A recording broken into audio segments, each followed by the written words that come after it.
আসসালামু আলাইকুম ওয়া রাহমাতুল্লাহ। কল্পনা করুন এক সুবিশাল মরুপ্রান্তর, যেখানে বাতাসও যেন আল্লাহর জিকির করে। সেই মরুর বুকে একদল শিশু খেলাধুলা করছে। তাদের মধ্যে একজন শিশু এমন, যার চেহারায় যেন চাঁদের আলো এসে পড়েছে।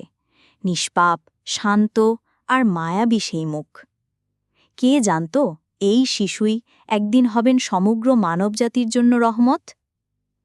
আজ আমরা আমাদের প্রিয় নবী হজরত মুহাম্মদ সাল্লাল্লাহু আলাইহি ওয়াসাল্লামের শৈশবের এমন এক অলৌকিক ঘটনার কথা বলবো, যা শুনলে আপনার হৃদয় ঈমানের নূরে আলোকিত হবে।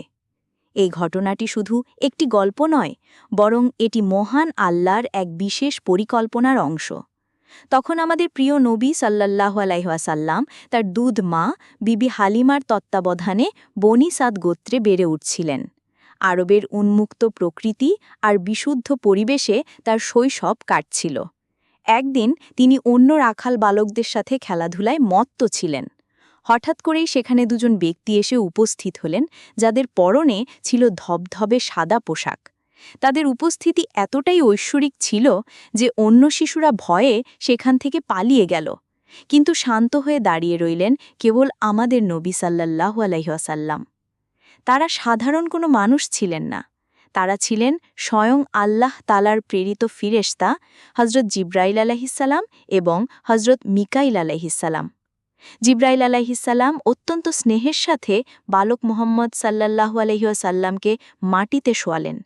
তারপর এক অবিশ্বাস্য ও অলৌকিক ঘটনা ঘটালেন।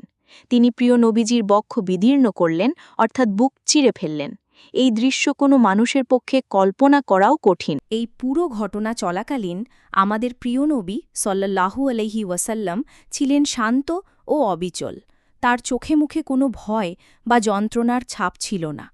ঘটনার তাৎপর্য: যখন অন্য শিশুরা ফিরে এসে তাকে দেখল, তারা তার চেহারায় এক অভূতপূর্ব পরিবর্তন লক্ষ্য করল। তার মুখমণ্ডল থেকে যেন জ্যোতি ঠিকরে পড়ছিল। এই ঘটনাটি ছিল এক মহান প্রস্তুতি। আল্লাহ সুবাহানাহু ওয়া তাআলা তার সবচেয়ে প্রিয় বান্দাকে ভবিষ্যতের কঠিন দায়িত্ব, অর্থাৎ নবুয়তের জন্য প্রস্তুত করছিলেন। তার হৃদয়কে এমনভাবে পবিত্র করা হচ্ছিল যেন তা সরাসরি আল্লাহর বাণী কুরআন ধারণ করার জন্য পুরোপুরি উপযুক্ত হয়ে ওঠে।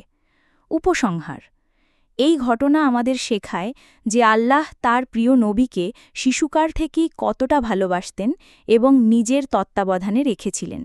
তার জীবনের প্রতিটি মুহূর্তই ছিল আল্লাহর পক্ষ থেকে এক বিশেষ পরিকল্পনা। প্রিয় দর্শক, আসুন আমরা